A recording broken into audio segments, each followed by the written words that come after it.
Assalamualaikum warahmatullahi wabarakatuh. Halo teman-teman, selamat datang di channel ini. Pada video kali ini, kita akan membahas salah satu tokoh besar dalam dunia pendidikan Islam, yang mana pemikirannya masih sangat relevan hingga hari ini, yaitu adalah Ibnu Sina. Ibnu Sina tidak hanya seorang dokter dan filsuf. Ibnu Sina juga merupakan pemikir pendidikan yang idenya jauh mendahului zamannya. Nah, Ibnu Sina ini lahir pada tahun 980 Masehi di Bukhara. Sejak kecil, kecerdasannya luar biasa. Pada usia 10 tahun, sudah hafal Al-Quran, dan pada usia remaja menguasai ilmu logika, ilmu kedokteran, ilmu filsafat, ilmu matematika, dan bahkan ilmu astronomi. Lingkungan ilmiah pada masa kejayaan Islam yang membentuk cara pandang Ibnu Sina tentang pendidikan dan juga perkembangan manusia. Adapun konsep daripada pendidikan menurut Ibnu Sina, yang pertama, menurut Ibnu Sina pendidikan itu harus holistik, yang mana Ibnu Sina meyakini bahwa pendidikan harus membentuk manusia secara menyeluruh. Yang pertama, cerdas secara intelektual, baik secara moral, dan sehat secara fisik. Ini mirip sekali dengan konsep holistic education modern. Nah, yang kedua, pendidikan bertahap sesuai usia. Ibnu Sina membagi perkembangan pendidikan, yaitu pada tahap 1 usia 0 sampai 6 tahun. Yakni pada tahap ini Ibnu Sina menekankan pembiasaan adab dan juga pembiasaan karakter yang baik. Yang kedua, pada tahap usia 6 sampai 14 tahun. Ya, pada tahap ini Ibnu Sina menekankan pelajaran dasar seperti menulis, membaca, matematika dasar, musik, olahraga, dan juga agama. Tahap keempat ada pada usia 14 lebih tahun. Pada tahap ini Ibnu Sina menekankan bahwa anak harus diarahkan sesuai dengan minat dan bakatnya, misalnya ilmu kedokteran, ilmu filsafat, ilmu sains, dan atau ilmu seni. Nah, Ibnu Sina adalah pelopor konsep pendidikan yang berbasis bakat. Yang ketiga, menurut Ibnu Sina, guru harus sebagai menjadi teladan moral untuk siswanya. Menurut Ibnu Sina, guru bukan hanya pengajar. Guru adalah penuntun jiwa yang sabar, berakhlak, dan memahami karakter setiap murid. Yang keempat, ada pendidikan sosial sangat penting. Nah, menurut Ibnu Sina ini menentang anak belajar sendirian.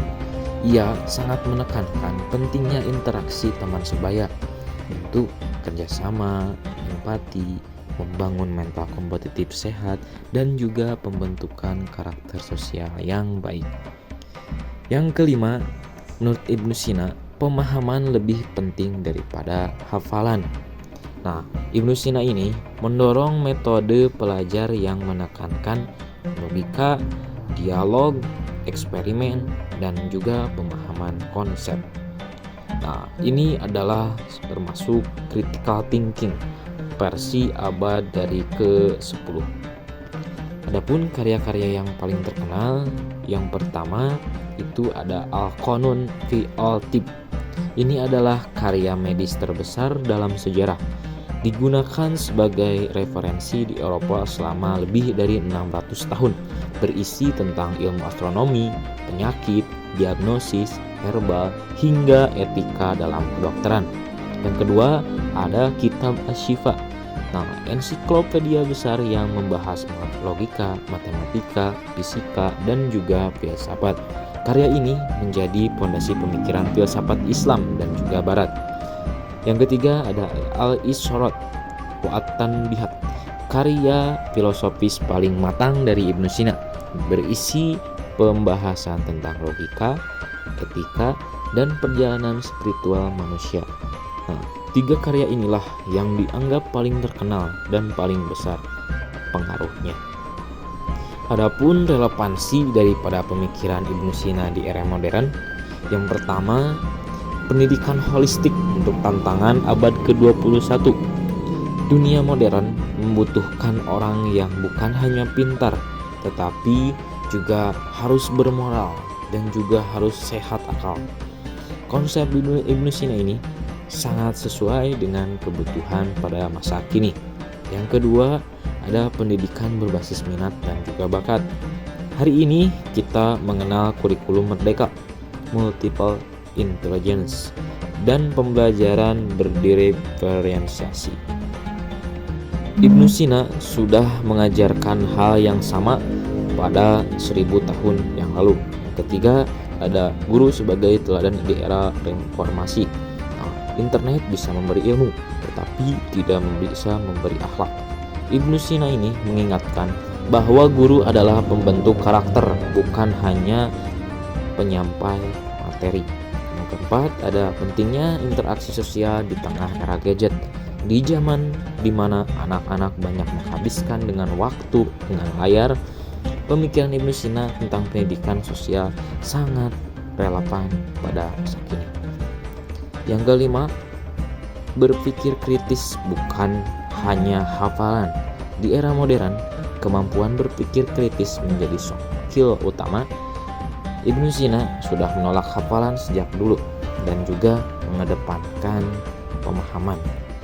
Nah, mungkin itulah pemikiran Ibnu Sina dan relevansinya pada zaman sekarang.